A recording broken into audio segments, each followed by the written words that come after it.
Alright, so I just got home from work and was determined to try to get the intake off tonight so I could at least work on getting it cleaned up tonight after it gets dark. I can take it in my shed and get it cleaned up. Well, the only thing that was holding me back was that EGR pipe connection right there. It's got like a flared connection that goes from the I think I showed you in the last clip, but down here on the exhaust manifold, this pipe runs back under the engine up there to the bottom of the EGR location, and that pipe connection is the only thing I think holding the intake on. So it's really tight getting back here. I really don't know what size nut that is. The biggest open-ended wrench I had was 13/16 and it was too small, so I ended up having to take a small adjustable wrench about that size, and was able to get it back up in there and ease the nut off. So now that that's loose, the intake, let's see if I can lift up on it and show you, appears to be loose front and back. So I'm gonna have to put the camera down and try to finagle it out with two hands. Once again, I'm gonna have to flip the fuel rail up, and hopefully I can get the intake to clear under the fuel rail. As you can tell, I removed the EGR valve itself. If you haven't watched my other videos, that's the EGR. It sits right there. So I pulled that off. It's got two 12mm nuts. Pulled that off just so I could clear under the fuel rail. I was trying to make the intake as short as possible. So anyway, I'm gonna try to pull this off, and with any luck I'll hopefully be showing you it sitting on the ground here in a minute. So let me get to it. Alright, so I've got the intake sort of halfway out and ran into a slight snag. Back here on the back of the intake, somebody decided to put it was a good idea to put a fuel line clip with, let's see, what size is that? It is a 10mm nut. Back here on the back, right there. That's holding this fuel line.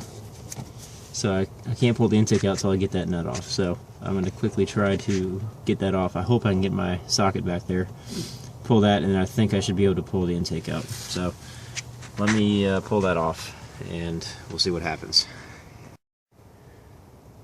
Okay, so I got that clip on the fuel line off on the passenger side and tried to pull it out, and guess what? There's also one towards the driver's side, and honestly I can't even see it. I can feel it with my finger, so I'm just gonna have to hope and pray I can land the socket wrench on it and back it off. So I don't know. I'm starting to hate the Isuzu engineers more and more. I don't know how you're supposed to get this stuff off, but anyway, like I said, hopefully I can get back there. I think I'm gonna have to put a short extension on my socket to clear this butterfly valve stuff here, and try to get that one off. I hope that's the last thing that's holding this thing on. I'm getting frustrated, but anyway, just be prepared for that when you attempt this project. Just know that that's back there. So let me see what I can do, and hopefully the next time you see the intake, it's going to be out of the vehicle. Alright, here goes nothing. Well, after a lot of frustration and a few golf words, as my wife likes to call them, I finally got the dang intake out. Thank goodness. See, it's sitting on the ground. It's getting dark. I'm going to try to take this into my shed and take the top half off, get the inside all cleaned out. You can see inside how nasty it is. So I'm happy to get this part over with. I've still got a long way to go, but I feel like I'm making some progress now. So anyway, I thought I'd probably conclude my work for tonight. If I get it opened up later, I might give you a few shots of the inside before and after I clean it up. So anyway, let me get it inside and clean up my tools. So I got the intake off, and decided to maybe look down into cylinder number 6, and what the heck is that? I have no idea what that is. It looks like some sort of spring clamp, hose clamp, like wedged in between. I'm guessing that's the exhaust valve. I have no idea how that got in there, or what kind of damage it's done, but I'm guessing that's my problem right there. The exhaust valve is clearly not going to close with that there. I have no idea what that has done to the cam or the spring. I mean, I haven't opened up the valve cover yet, but I mean, I'm guessing something's probably sheared off inside there. If the valve was forced open, I have no idea. I'm gonna try to stick a magnet down there and see if that thing will pull out. I doubt it. It's probably gonna be, yeah, it's probably wedged. I'd probably have to try to crank the engine and see if the exhaust valve will open. But I have no idea what that is. So I don't know if this is gonna be an easy fix, or I'm guessing it's probably going to be more catastrophic than even what I thought I was getting into. So anyway, to be continued. This is interesting. All right, so it's the next day after I discovered a little surprise back here in cylinder number 6. My plan is to try to hand crank the engine slowly to try to get that intake valve to open a little bit farther, and then I'll reach in there with that magnet tool again and try to pull that hose clamp out of there. If that doesn't work, my backup plan is to, I guess, pull the valve cover over here and try to put a spring compressor on that particular intake valve to relieve the compressive force on the valve. Hopefully it'll open a little bit farther and I can snatch that thing out with the magnet. So first things first, I finally removed the serpentine belt. To do that, this is your tensioner pulley right here. Put a 9/16 socket on there and just crank down on it to relieve the tension. See how it goes down? You want to turn in a clockwise manner to relieve the tension on that tensioner pulley, and then you can just carefully pull the serpentine belt off. You can see I've already removed it, but the next thing I want to do is get my socket wrench down here on the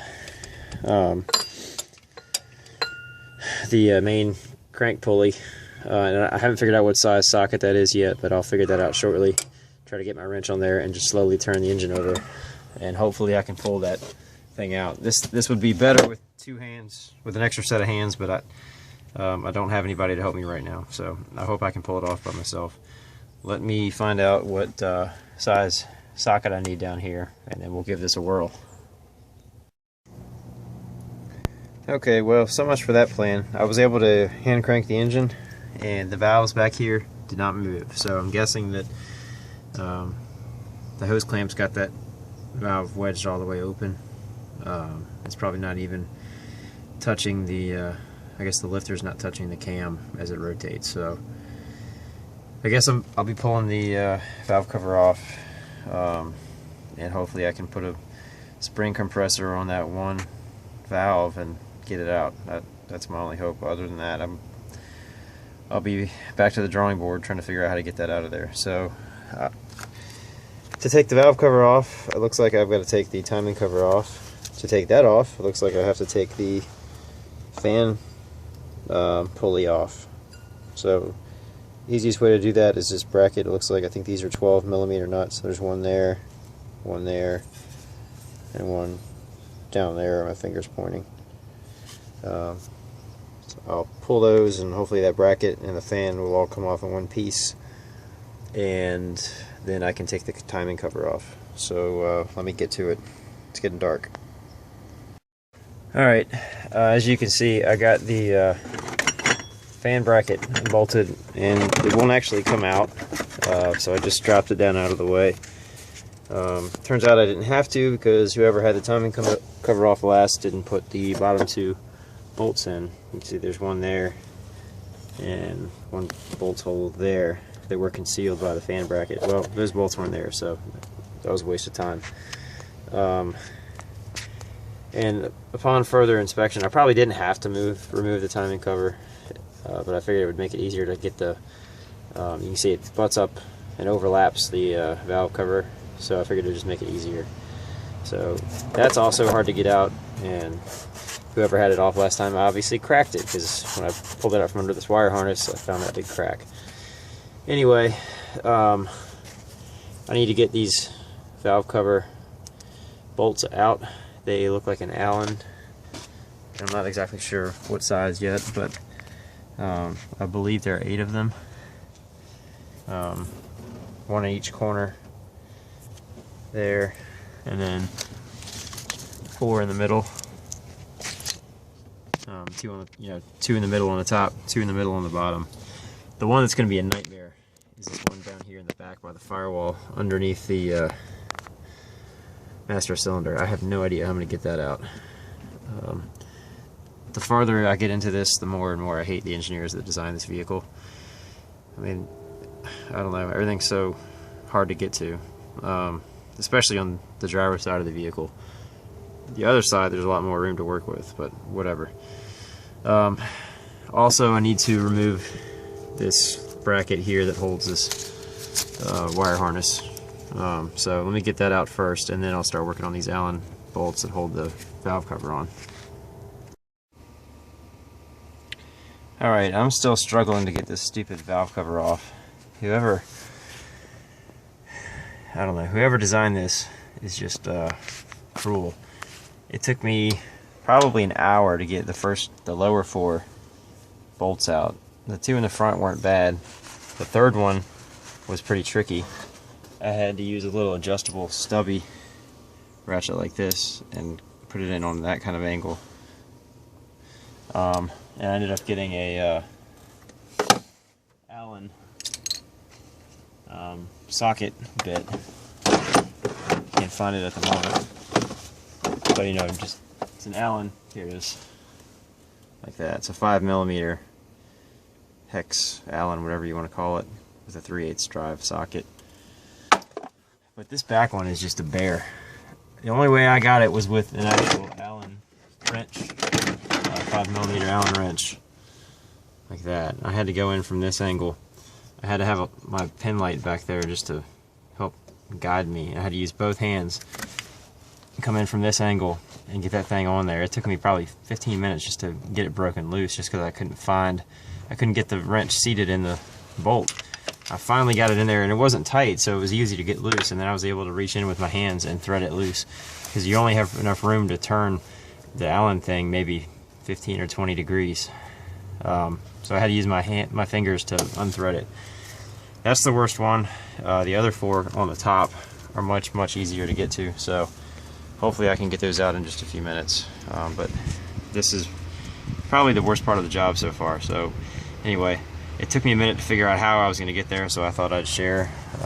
This was my best bet that I could figure out. I'm sure other people have different tools, better tools than I do, and better ideas. But anyway, that's how I went about it. So let me get the rest of these off, and I'll pull the valve cover.